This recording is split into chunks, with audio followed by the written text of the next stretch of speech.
Welcome to Family Basics 101. I'm Dr. Bruce McClure, the local minister at the Prince George's Church of Christ, and we're located at 7800 Central Avenue in Landover, Maryland. Today, I would like for us to continue our series on finding the right person. Many times people will say, well, I'm looking for Mr. Right, or I'm looking for Mrs. Right. But the greater challenge becomes, how do you find that person? What are the foundational instructions that you have received from family, from church, from all sources to say, I know what I'm doing as I seek this person who I'm hoping to spend the rest of my life with? Well, today let's talk about, who are you? Who are you to you? In order to properly find the right person, I think a great place to begin is always with self, to make sure that we know properly who we are, not to the other person, but who are we to ourselves. I think it's imperative that as individuals, there is a looking in introspection before we can reach out for whatever we're looking for.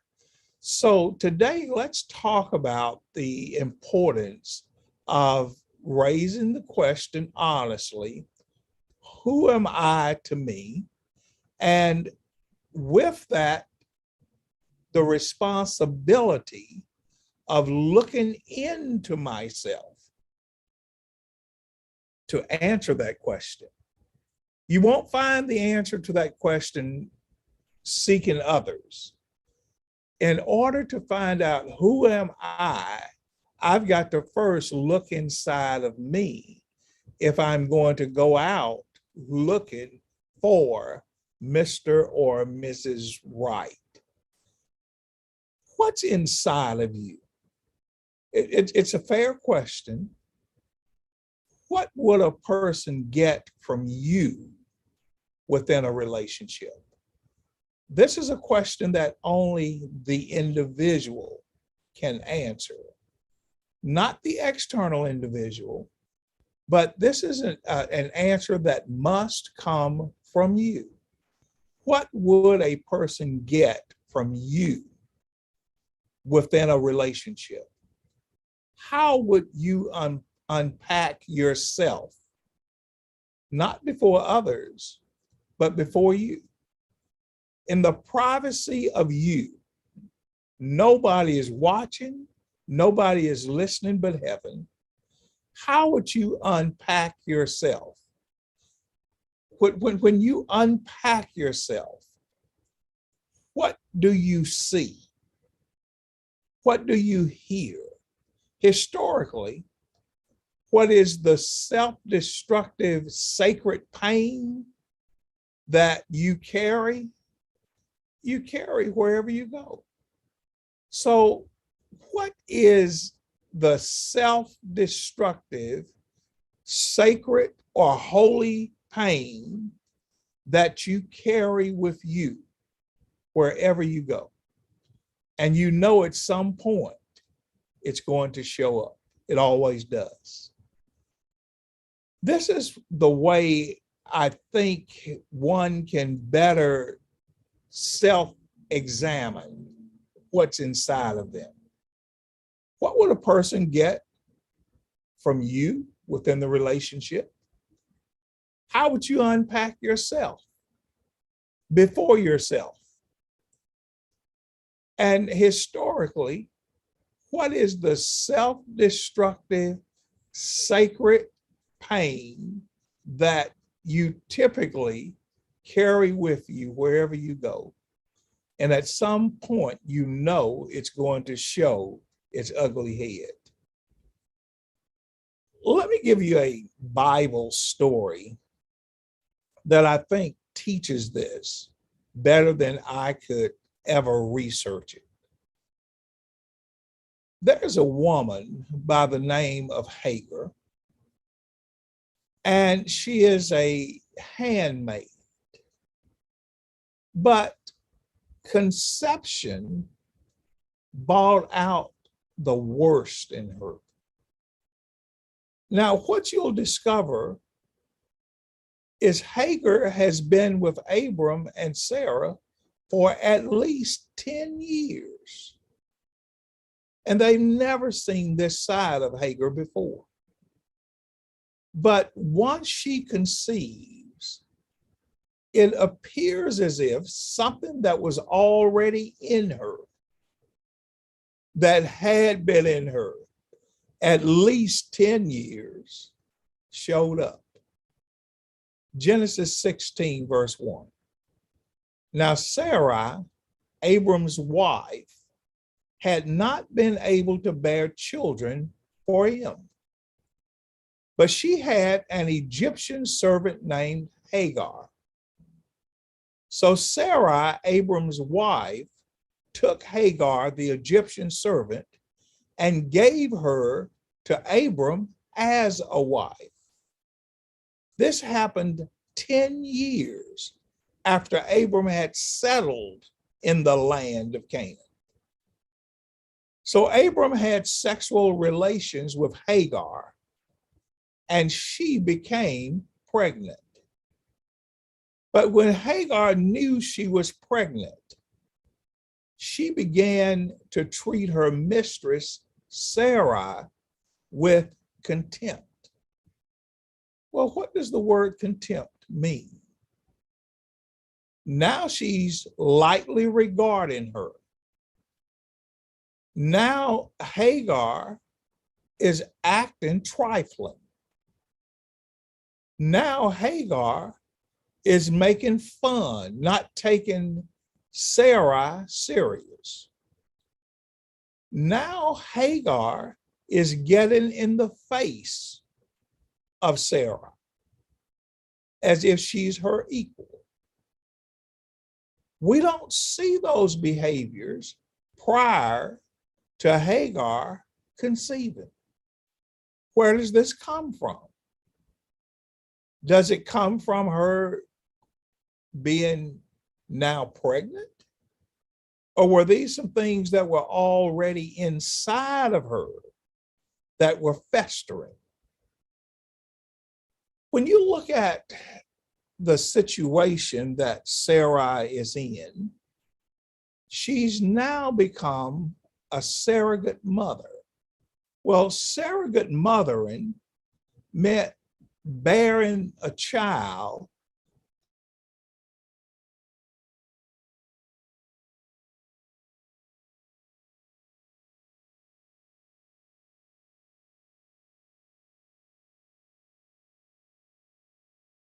especially in the Middle East.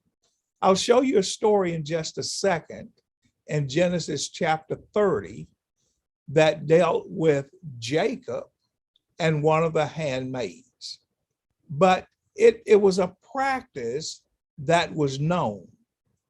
Surrogate mothering involved being the female who gives the other male as a substitute for yourself. So you have Sarai in this case, the female, but she gave Abraham another female, Hagar. But Hagar is given in the same sense that we talk about a woman being given to her husband in marriage by the father or the mother. So Sarai basically takes the back seat and she gives Abram a new wife. But the new wife is a substitute for her. And it's for a designated purpose for a designated time. The purpose was to get pregnant. And the time span was to be 9 months after inception and after conception. And after she conceived, then all of the responsibility would transfer over to Hagar. That was a fairly common practice. Now, some of the raunchiness of it in our time that they did not consider that raunchy was what I alluded to earlier from Genesis chapter 30 and verse number 3. The text says very clearly that Rachel will say, "Here is my maid Bilhah. Go in to her, and she will bear a child on my knees, that I also may have a child by her." That's an interesting order for a woman to give to another woman. Go in, she's telling her husband. Go in to her. What does that mean? I want you to be as intimate with her as you would be with me. Because as you are being intimate with her, you are actually being intimate with me. She's my substitute, and she has my blessings, and you have my blessings. So she has instructions to treat you as I would treat you sexually. And I'm also empowering you as my husband to treat her as you would treat me sexually. Be intimate with her. Be passionate with her. Because the objective is insemination, conception. And Rachel's message to Jacob is, do it with my blessings. The message to Bilhah is, do it with my blessings. Well, the same is true in the Genesis 16 text. Sarah is saying to Abram, do this with my blessings. And to make sure there was no misunderstanding about whose child that was going to be. In this ancient culture, whether it was Sarah or whether it was Rachel, the wife that gave the consent for it to happen was present. And she actually was there. And the female actually would sit on her knees, or she was there to embrace the female that her husband was embracing, so that she could witness from her husband to the recipient woman, this took place. Once Hagar became the recipient of that, her whole demeanor changed. Conception brought out the worst in her, but it was already in her. Hagar had been taken from her home country and family. You don't think that created some feelings? Hagar had to live in the reality that she may never have an opportunity to have her own family with her own people because of what Sarah had done. Sarah had taken her away from her family. Maybe Hagar was frustrated because of the servant role she was in. And day by day, for years, having to observe Sarah and Abraham enjoying marriage, while at the same time, she had to pretend like she delighted in the happiness that was apparent between Abram and Sarah. And yet she could have been bitter on the inside. She's happy. He's happy. And I'm miserable because I'm away from my people. And the joy that she's embracing, I'll never be able to embrace it. But I can't show my frustration. So although I must always wear a smile, I wonder if there was something inside of Hagar that was saying, I'm glad you can't have a child. Now, what this situation does, it helps Hagar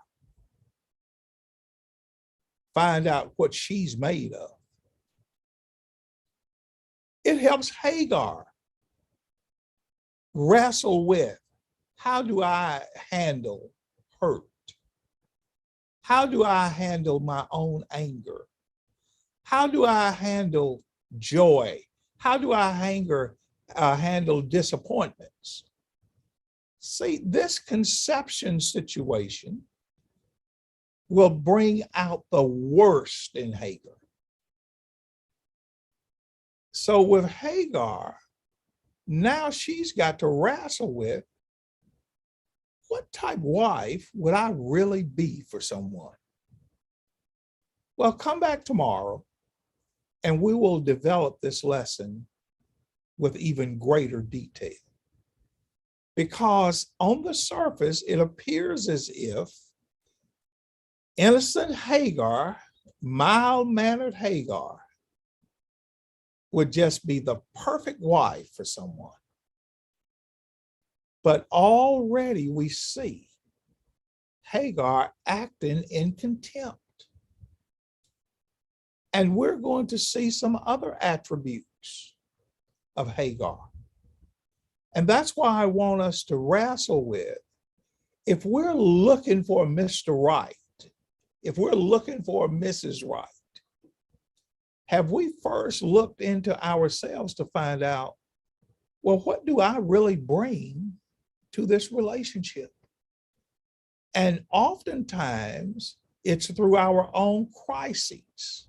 It's through our own hurts, our own disappointments, that we really discover what we're really made of.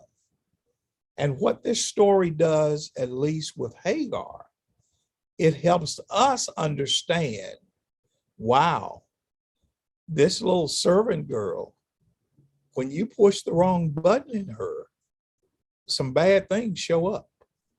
I'll see you back in class again tomorrow.